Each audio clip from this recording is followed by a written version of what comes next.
آپ کو سیدہ صفیہ بنت حی رضی اللہ عنہا کے بارے میں بتاتی ہوں۔ آپ کے والد کا نام حی بن اخطب تھا۔ یہ سیدنا موسیٰ علیہ السلام کے بھائی سیدنا ہارون علیہ السلام کی اولاد میں سے تھا۔ بنو نذیر کا سردار تھا۔ آپ کا پہلا نکاح سلام بن مشکم یہودی سے ہوا۔ سلام نے انہیں طلاق دے دی۔ دوسرا نکاح کنانہ سے ہوا۔ خیبر کے مشہور خلا الخموس کا سردار تھا۔ جنگ خیبر میں مسلمانوں کا یہودیوں سے بہت سخت مقابلہ ہوا۔ کنانہ اسی جنگ میں مارا گیا۔ سیدہ صفیہ رضی اللہ عنہا کے والد اور بھائی بھی اس جنگ میں مارے گئے۔ خود یہ گرفتار ہو گئی۔ پہلے دونوں خاندانوں سے ان کے ہاں کوئی اولاد نہیں تھی۔ مسلمانوں میں مال غنیمت تقسیم ہونے لگا تو صحابی رسول دہیہ کلبی نے عرض کیا، اے اللہ کے رسول صلی اللہ علیہ وسلم، مجھے خدمت کے لیے ایک لونڈی کی ضرورت ہے۔ آپ صلی اللہ علیہ وسلم نے فرمایا، ان قیدیوں میں سے خود ہی ایک لونڈی لے لے۔ انہوں نے صفیہ کو پسند کر لیا۔ رسول اللہ صلی اللہ علیہ وسلم نے اجازت دے دی۔ اتنے میں صحابہ رضی اللہ عنہم نے عرض کیا، اے اللہ کے رسول صلی اللہ علیہ وسلم، صفیہ حسب نسب کے اعتبار سے اونچے خاندان سے تعلق رکھتی ہے، ان سے وہی سلوک کیا جائے جس کی یہ مستحق ہے۔ دہیہ کلبی ان سے عام عورتوں جیسا برتاؤ کریں گے جو ان کی عزت و احترام کے خلاف ہے۔ ان کے والد اور شوہر قوم کے سردار تھے، لہٰذا انہیں دہیہ کے سپرد نہ کیا جائے بلکہ آپ صلی اللہ علیہ وسلم خود ہی نے اپنے نکاح میں لے لے۔ رسول اللہ صلی اللہ علیہ وسلم نے صحابہ کا مشورہ قبول فرمایا۔ دہیہ کو صفیہ رضی اللہ عنہا کے بجائے ایک اور لونڈی دے دی۔ آپ صلی اللہ علیہ وسلم نے صفیہ رضی اللہ عنہا کو آزاد کر کے ان سے نکاح کر لیا۔ یہ واقعہ 7 ہجری میں ہوا۔ رسول اللہ صلی اللہ علیہ وسلم نے ان سے خیبر ہی میں نکاح کیا۔ خیبر سے چل کر آپ صلی اللہ علیہ وسلم نے صحابہ کے مقام پر اترے۔ وہاں پہنچ کر شب عروس ادا فرمائی، ولیمہ کیا۔ ولیمہ اس طریقے سے ہوا، چمڑے کا دسترخوان بچھا دیا گیا۔ سیدنا انس رضی اللہ عنہ سے فرمایا کہ جس کے پاس جو کچھ ہے وہ لے آئے۔ چنانچہ کوئی کھجور لے آیا، کوئی پنیر لے آیا، کوئی ستو، کوئی گھی لے آیا۔ جب یہ چیزیں دسترخوان پر جمع ہو گئی تو سب نے مل کر کھا لیا۔ اس ولیمے میں گوشت اور روٹی وغیرہ جیسی کوئی چیز نہیں تھی۔ یہاں تک کہ روانگی کا وقت رسول اللہ صلی اللہ علیہ وسلم نے صفیہ رضی اللہ عنہا کو اپنے اونٹ پر سوار کر لیا اور ان پر پردہ کیا تاکہ صحابہ کو معلوم ہو جائے کہ سیدہ صفیہ رضی اللہ عنہا آپ کے ازواج میں شامل ہو گئی ہے۔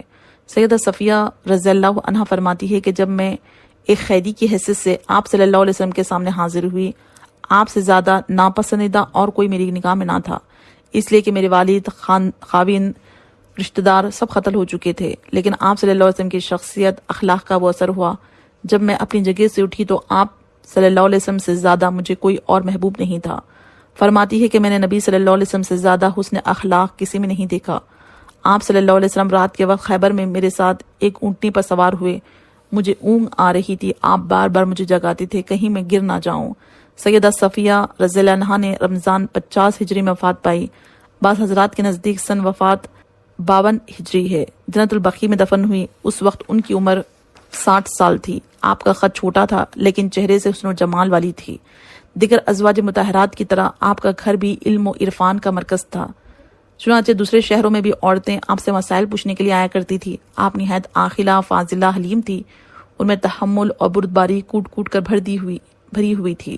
ایک مرتبہ سیدہ صفیہ رضی اللہ عنہا کی ایک کنیز سیدنا عمر رضی اللہ عنہ کے پاس گئی اور کہا، سیدہ صفیہ رضی اللہ عنہا میں یہودیت کا اثر آج تک باقی ہے اور وہ یوم سبت یعنی ہفتے کے دن کو اچھا سمجھتی ہے۔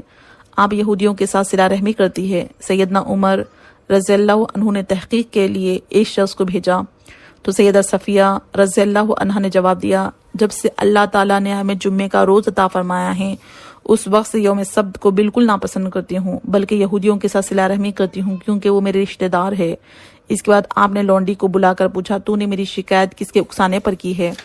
اس نے کہا، شیطان کے اکسانے پر۔ سیدہ خاموش ہو گئی اور بولی، جاؤ تم آزاد ہو۔ سیدہ کو نبی صلی اللہ علیہ وسلم سے نہایت محبت تھی، اپنی جان تک قربان کرنے کے لیے تیار رہتی تھی۔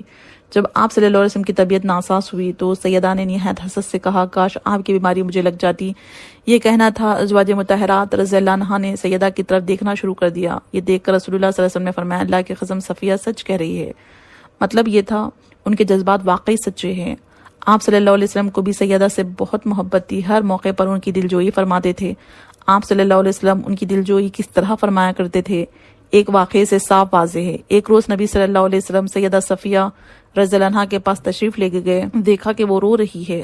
آپ صلی اللہ علیہ وسلم نے دریافت فرمایا، صفیہ کیوں رو رہی ہو؟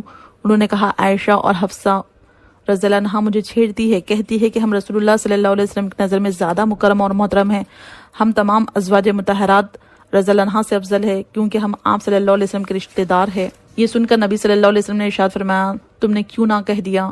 تم ان سے کیسے بہتر ہو سکتی ہو؟ میرے والد ہارون علیہ السلام ہیں، موسیٰ علیہ السلام میرے چاچا ہے، محمد صلی اللہ علیہ وسلم میرے شوہر ہے۔ آپ صلی اللہ علیہ وسلم ان کی بہت عزت کرتے تھے۔ سن 37 ہجری میں فسادیوں نے عثمان رضی اللہ عنہ کے گھر کو گھیر لیا۔ ان دنوں سیدہ صفیہ رضی اللہ عنہا نے سیدنا عثمان رضی اللہ عنہ کی بہت مدد کی۔ جب سیدنا عثمان رضی اللہ عنہ کے گھر میں ضرورت کی چیزیں بھی روک دی گئی، حتیٰ کہ پانی تک اندر نہ جانے دیا، تو سیدہ صفیہ رضی اللہ عنہا اپنے خچر پر سوار ہو کر ان کے مکان کی طرف چل دی۔ آپ کا غلام کنانہ بھی ساتھ تھا۔ مالک اشتر فسادیوں کا ایک سردار راستے میں موجود تھا۔ آپ نے اس کے خچر کے منہ پر مارنا شروع کر دیا۔ سیدہ صفیہ رضی اللہ عنہا نے فرمایا، رک جاؤ، مجھے واپس جانے دو، خچر کو چھوڑ دو۔ پھر گھر واپس آئی۔ سیدنا حسن بن علی کو ان کی خدمت کے لیے مامور کیا۔ وہ ان کے ہاں سیدنا عثمان رضی اللہ عنہ کے پاس کسی نہ کسی طرح کھانا اور پانی پہنچاتے تھے۔ آپ بہت سلیقہ شیار تھی، کھانا نہایت عمدہ پکاتی تھی، نبی صلی اللہ علیہ وسلم کی خدمت میں بھیجا کرتی تھی۔